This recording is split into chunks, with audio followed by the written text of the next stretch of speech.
in the Talmud that being cold in Tammuz, like the donkey is cold even in the monkey of Tammuz, and even in the month of Tammuz. Mm-hmm. So it's kind of like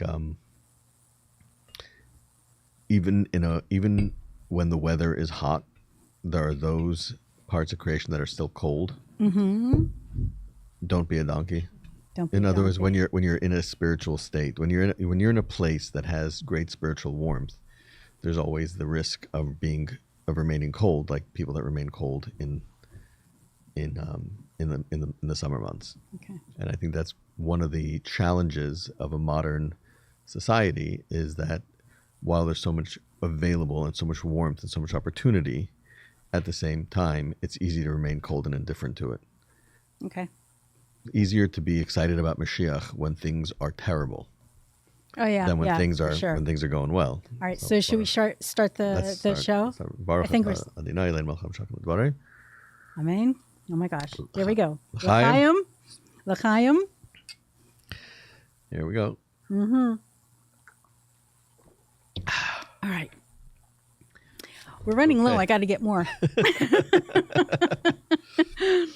Today, we're going to discuss what's going to happen, or what the world's going to look like right before Mashiach comes. Now, we're going to do this segment a little differently. I'm going to ask a question, then I'm going to time it for 2 minutes. You only have 2 minutes to answer the question, each question, okay?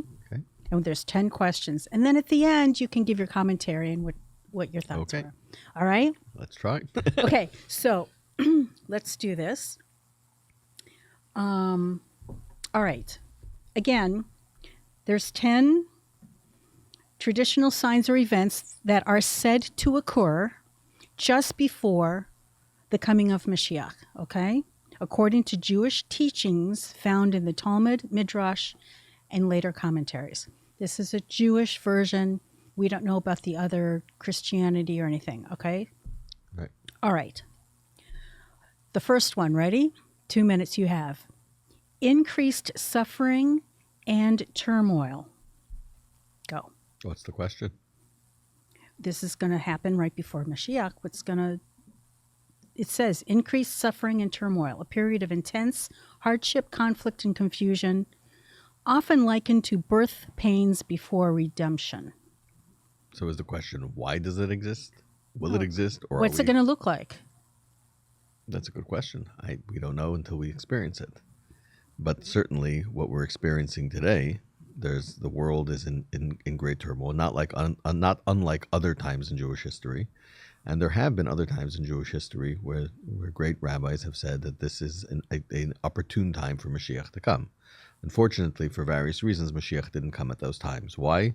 I don't know. But certainly today, we look around the world definitely is, we just experienced last week conflict with Iran. They were talking about World War III, everything's going to fall apart. So there's a lot of difficulties going on in the world today, and a lot of very serious challenges that are going on in the world today. And not just the world, ourselves. Internally as well. We've discussed previously on the show that there are everything that exists in the world in a large format exists within the individual on a short format, in a smaller format. Mm-hmm. So we as well experience these challenges and difficulties unlike and unprecedented in times before, whether it's psychological or emotional. We like to say rich people problems, first world problems, where we have the time. Being able to get in touch with your emotions is a luxury that rarely throughout history has mankind as a whole been in a situation where we've been fortunate enough to be able to think about how we feel. Survival was typically the order of the day. Okay. All right. Next, widespread moral decline. The truth will be scarce. People will be disrespectful, and societal norms will erode. Thoughts? Well, we can discuss this in two ways. Number one, there is the expression that that it's the darkest part of the night is right before the sun breaks. Mm-hmm. And so as we're about to experience Mashiach and the ultimate, as the Rambam points out, that we'll have a time that will be complete knowledge in the world and our eyes will open up and we'll see the truth of God, etc. So the darkest time. Why? Well, in some levels, darkness does not want to go away. So the darkness of the night is strongest because we want to be able to hold on. The darkness wants to hold on to itself. Mm-hmm. Also, there's just a practical piece to it, which is that in contrast to light, the darkest part of the day is going to be right before. It's the furthest away from light on the back end because nightfall fell away. How does that? So when we're coming to the era of Mashiach and we're looking at a place that the world is about to experience this tremendous outgrowth, the world as being hidden, the word olam in Hebrew, world being hidden, the hiddenness of God, the hiddenness of the truth, the hiddenness of light does not want to relinquish its ability to hide the godliness. And so the fight is the strongest. That's kind of on a cynical, maybe on a more cynical way to look at it. Mm-hmm. But in a practical way to look at it is, as we're about to, one of the things Mashiach is going to do is going to bring clarity to everything. And as we bring clarity to everything, we have to deal with those things. We have to go through them. And so they become challenging. But there's a goodness to it too. Challenging norms is not necessarily a bad thing.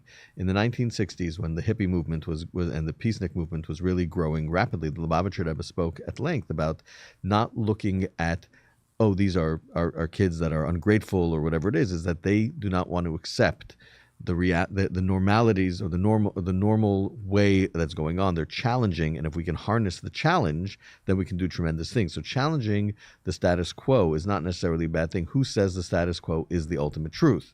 Just because we have certain but norms. We also have the cell phones and everything that it's not really truthful. Well, but think about all the good that can be done with it. Mm-hmm. So I think it works both ways. It's tremendously challenging, but challenge can lead to great things. The question always is going to be, what's the foundation of the challenge?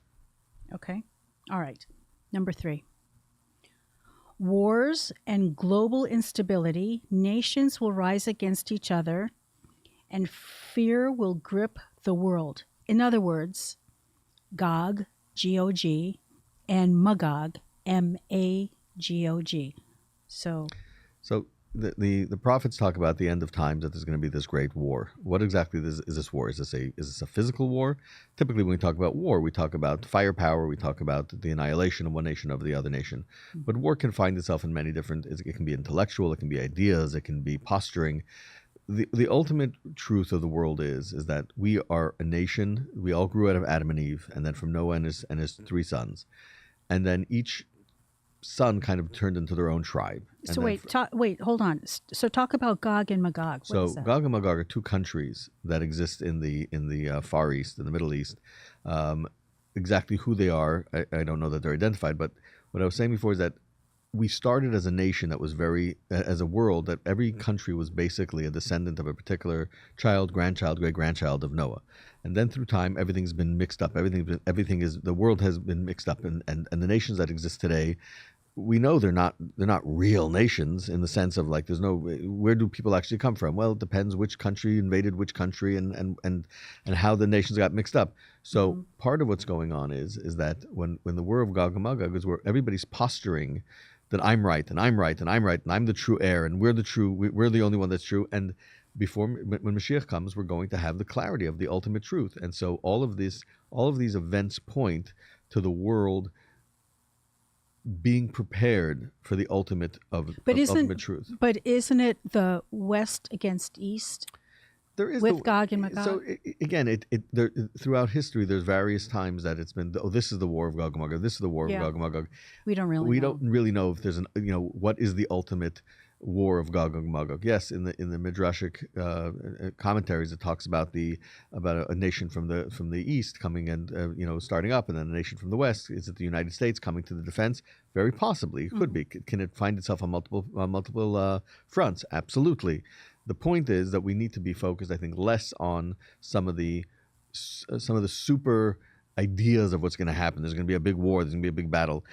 The idea is, I think, ultimately, that Mashiach is not coming to destroy the world. I think we have this notion that end of times means the whole world's going to blow up, and then there's going to be another reality that's going to come. Mm-hmm. When we say that there's going to be change, that there's going to be a war, it's not so much, we're exposing the Mashiach that's already here. In other words, Mashiach is not what's going to come out of the destruction of the universe.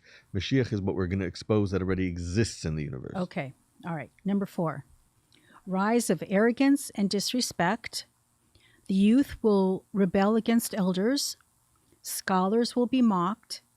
And leadership will be corrupt or inept.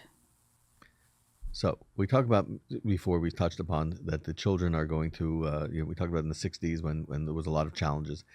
Ultimately, there's a hierarchy of how things work. So if we looked at it kind of like on a chart, right? So you have, the world is created and we have this descent.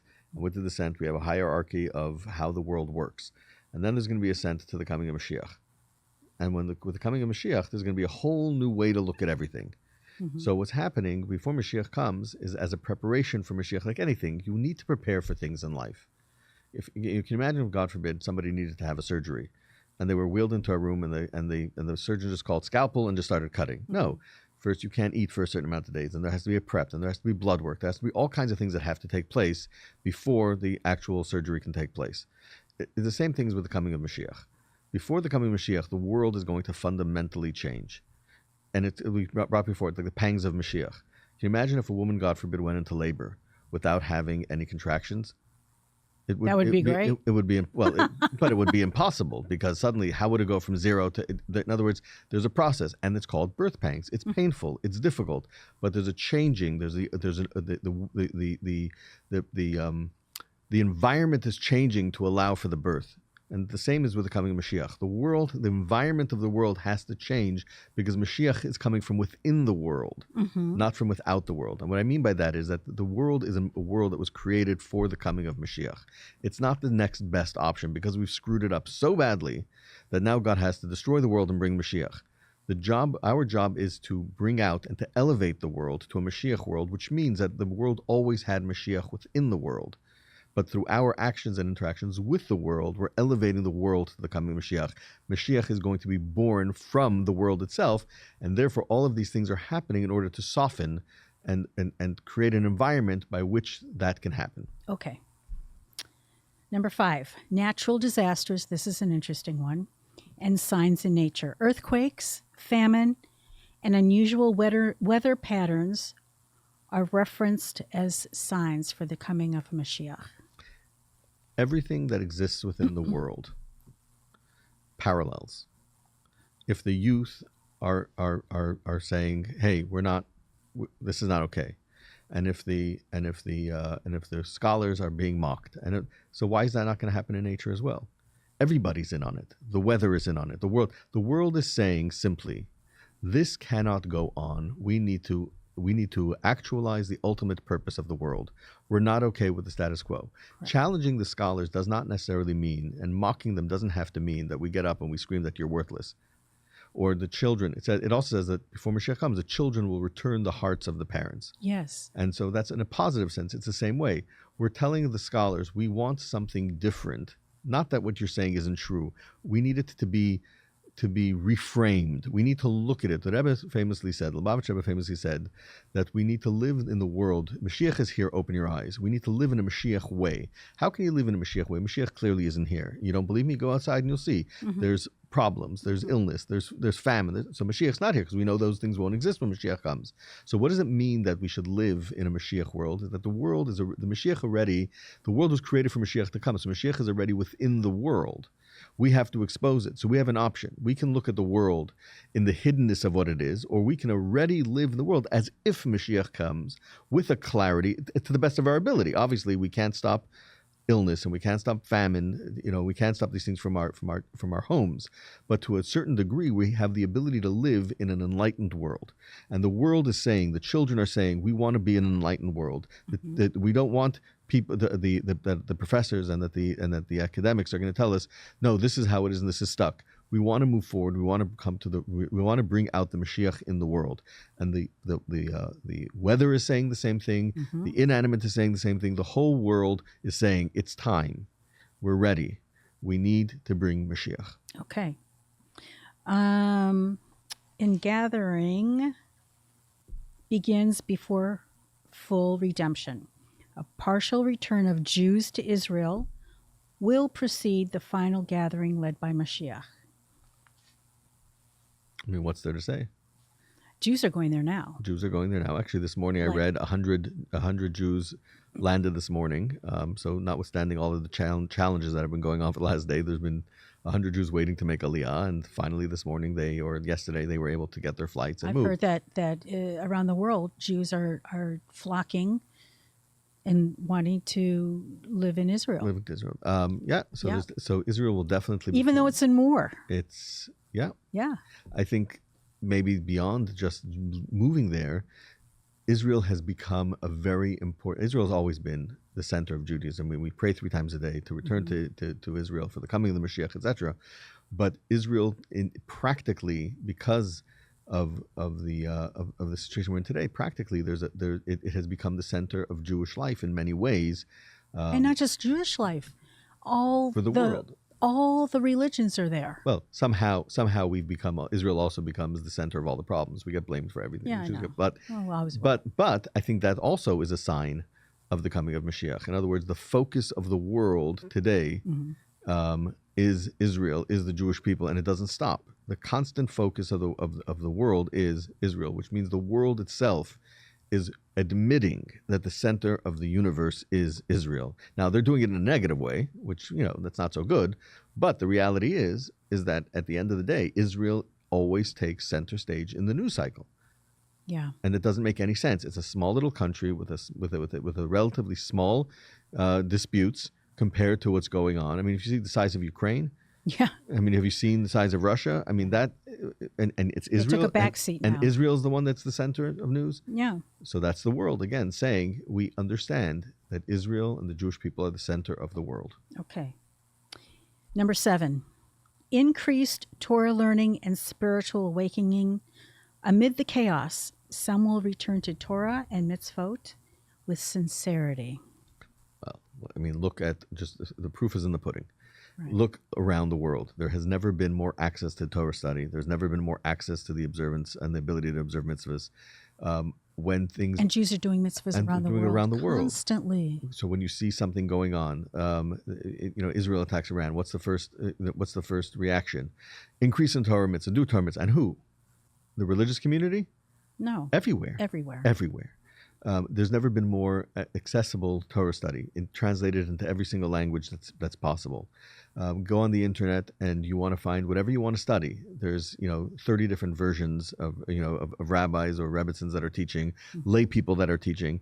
Torah study has never been stronger within the Jewish people. I would venture to say in the history of Judaism, of the Jewish people. And I think that clearly is a sign, because as the light begins to crack through the darkness, there's an advanced awareness. There's more ability. More people want to connect, and the Rebbe set out a path, and the Rebbe pushed the ability for this to be available. And we're seeing the fruits today, where people are from all walks of life are continuously striving to be more proficient and more knowledgeable, and it's there. It's clear as day. Yeah. Okay, number 8. I think we talked about this, but conflict over Jerusalem. Jerusalem will be a source of international tension and conflict. That speaks for itself, doesn't it? What more do we have to say about that one, right? Why? And sometimes I think, why? Why this piece of dirt? And that's because ultimately, everybody recognizes either whether they realize that they recognize it, or they just recognize it because they don't want us to to have it, that this is the center of the universe, that the Torah, that the Temple Mount is the center of all blessing. It says, I believe in the Talmud, that if the non-Jews would understand what benefit they received from the sacrifices that were brought on their behalf during the holiday of Sukkot, they would have sent their own armies to protect it from being destroyed. And the Temple Mount, while yes, the sacrifices were typically brought, they were brought by the Jewish people, by the priests in the temple, and they were typically brought for and by the Jewish people. On the holiday of Sukkot, on the holiday of Sukkot, there were 70 cows. There were special 70 sacrifices that were brought, representing each of the original 70 nations, and for their well-being.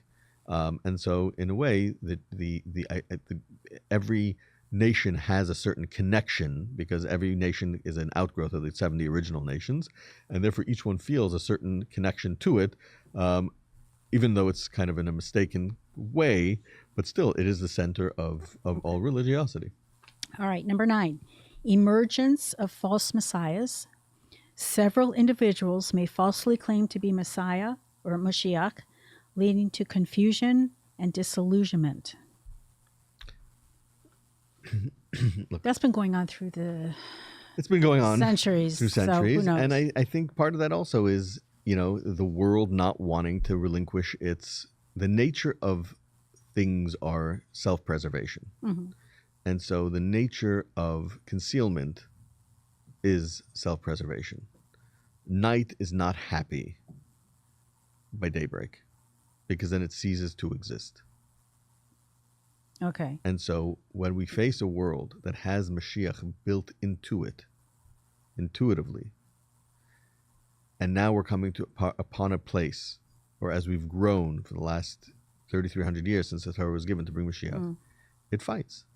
Well, yeah, but I think they're talking about something else. But the people as well. In other words, in and of itself, the world creates an environment by which there are false messiahs that proclaim themselves messiahs. Or people claim that they are messiahs, but that energy comes from the world not wanting to ultimately relinquish its hold.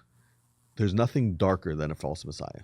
Okay. Both physically, because of the disillusionment that it's going to cause the people, and spiritually, because of this great spiritual damage that a false messiah causes. And we won't know until... And we don't, we figure it out pretty quickly who's the false messiah. Okay. Messiah is. Number 10. Sorry to cut you off. We got to keep going. Number 10, this is the last one. And by the way, I only did 10. There are more, but for time limits. Okay, number 10. A great chauffeur will be blown. According to Isaiah, a great chauffeur will signal the final return of the exiles and the arrival of Mashiach. So what is that going to look like? We don't know. There's a story told. Yeah. And I don't remember the details, all the details. I didn't look it up before I came over, but that there were some people talking about the arrival of Mashiach in the 770 in the Lubavitch World Headquarters. And they were saying, how is he going to come? He's going to come, there's all kinds of, he's going to come on a donkey, he's going to come on an eagle, is he going to come, the announcements and what it's going to feel like and what it's going to look like. And I believe this was before the Rebbe assumed leadership. And overhearing the conversation, he just popped into the room and said, kind of like this. In other words, at some moment, we will hear the call of the chauffeur. According to tradition, when Isaac was offered up as a sacrifice on the mountain, and he was swapped out for the ram had two chauffeurs. One chauffeur was taken and made and ultimately used in the temple, and the other one was put away for the coming of Mashiach. Oh, so where is that one? Well, hopefully Mashiach can find it when he needs it. But the point is that there will be a blast. In other words, it comes full circle. What if it was this donkey thing? Riding on a donkey? According to Jewish tradition, Mashiach will either come riding on a donkey, literally, or again, we don't know everything that says about Mashiach. What is a donkey? What is a spiritual donkey? Yeah. So there's a lot of different, analogies that are written into the Mashiach, and I think that getting caught in the details are not as important. I'm just so curious. I know, but getting caught in the details are fun. And I think sometimes it detracts from. We like strange things. That's why on television a lot of strange shows get good ratings, because we like where we are entertained, or our imagination is. I just want to know from the mundane. I just want to know. But anyhow, let's talk about.